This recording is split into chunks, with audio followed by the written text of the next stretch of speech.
Hey guys, this is Sage Valentine, and this is my review of Sleepyhollow Season 2, episode number 11, entitled The Akeda.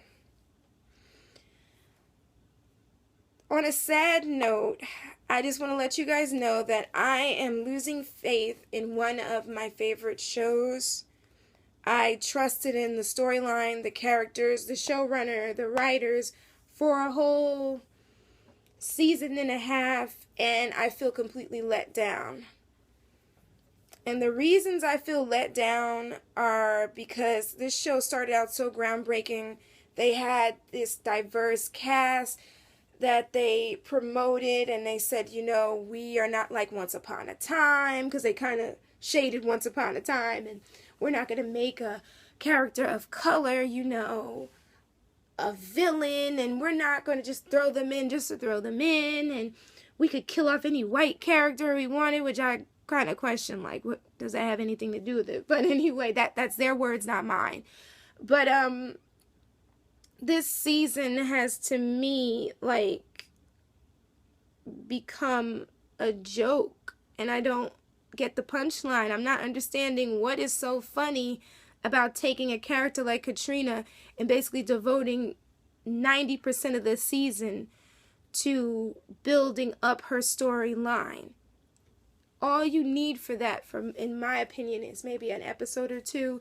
You don't need like 7 or 8 episodes, and you certainly don't need to take your linchpin character of Abby Mills and just set her aside and only bring her out when she's needed to help with Katrina, or put her in danger and leave Katrina on the side at home to sip a little tea or relax or stay calm, when Abby has gone through so many traumatic situations in this season, especially from last season when she was sent to purgatory, when she almost drowned, seeing her mother. She has yet to have any downtime. She has yet to have any time to just relax, and we're not dealing with her post-traumatic stress disorder.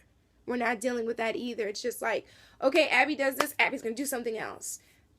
I would really like to see in the second part of the season one episode where Abby succumbs to her emotions, to these visions, when she just either passes out. And I don't mean this as in making her a victim, but just show the truth in post-traumatic stress disorder. Let people see that this is what's happening to Abby. Abby's not a superwoman.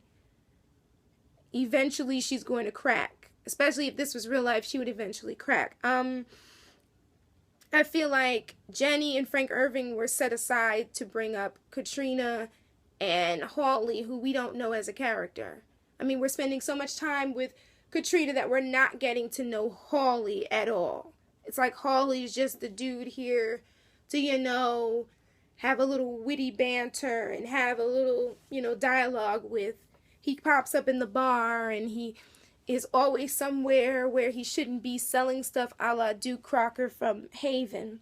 His character reminds me of that of Hawley, but at least on Haven with Duke Crocker, we know a lot about the Crocker family, his father, his grandfather, his brother that died. Spoiler alert. Other than that, with Hawley, it's just like he pops up and he's always working for Henry, but he never questions as to what he's doing and what he's selling.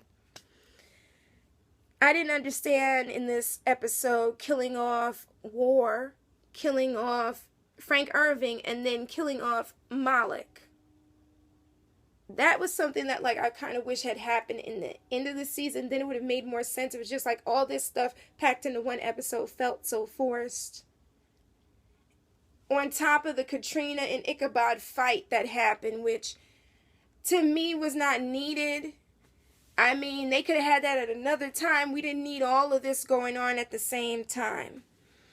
And back to Frank Irving, the fact that he died when he was such a huge character in season 1, and we never really got to see his family, although rumor has it that Cynthia and Macy Irving are popping up in episode 15. But we really didn't get to, see them. They didn't come visit. He didn't get to say his goodbyes. They were in no way involved in this episode, and that was upsetting. More so the fact that they're saying that Frank Irving may come back, and some people are saying, well, he'll come back as a demon.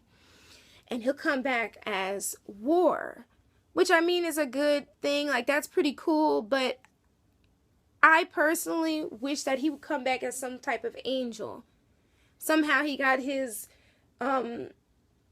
soul back, and he was able to go to heaven because he was fighting on the good side, and he comes back as this angelic warrior. I wish that we would see more angelic warriors in this season, as opposed to the demon warriors, the demon army, War and Death and Henry and Moloch.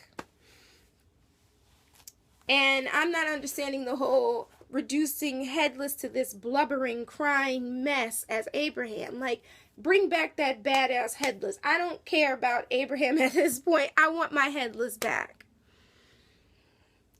And if Katrina's going to be with Headless or have feelings for her, let her be with Headless. And let Ichabod deal with his feelings. This whole back and forth, are they together? Are they not together? Does she love Abraham? She doesn't love Abraham thing. No. To me, it's getting a little bit boring. And if Orlando Jones's character, Frank Irving, comes back, I don't want him to be like Andy. I want him to join the crew again. I want him to be like the Castiel that Orlando Jones loves so much from Supernatural. I want him to join the crew with his new angelic powers and really put the badass back into Frank Irving and step it up to the 10th power.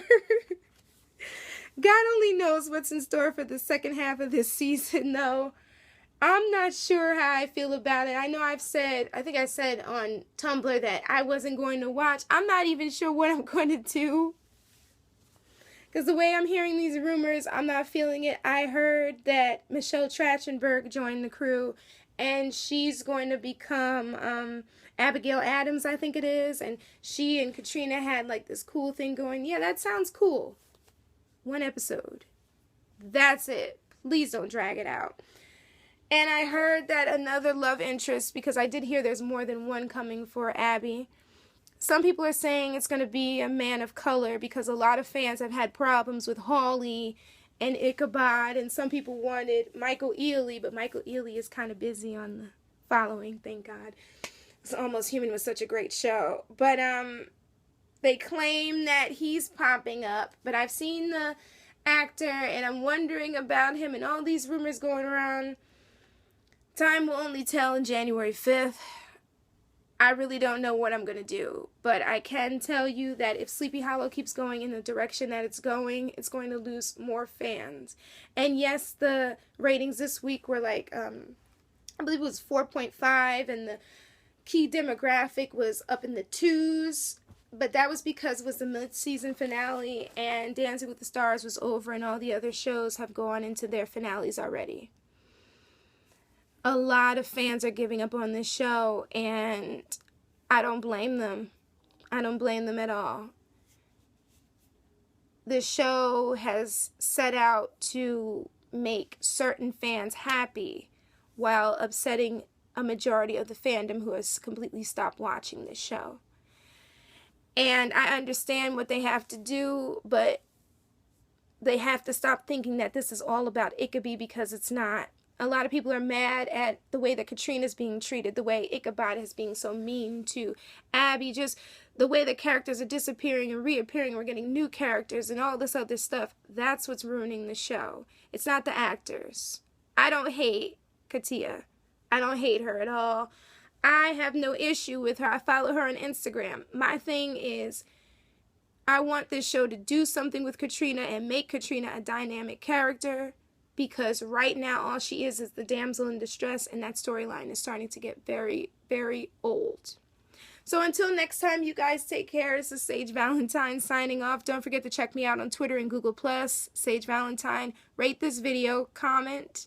Let me know what you felt about this mid-season finale. And subscribe to my brand of crazy and enjoy the fun. So until next time, bye guys. Love you all. Bye. Bye.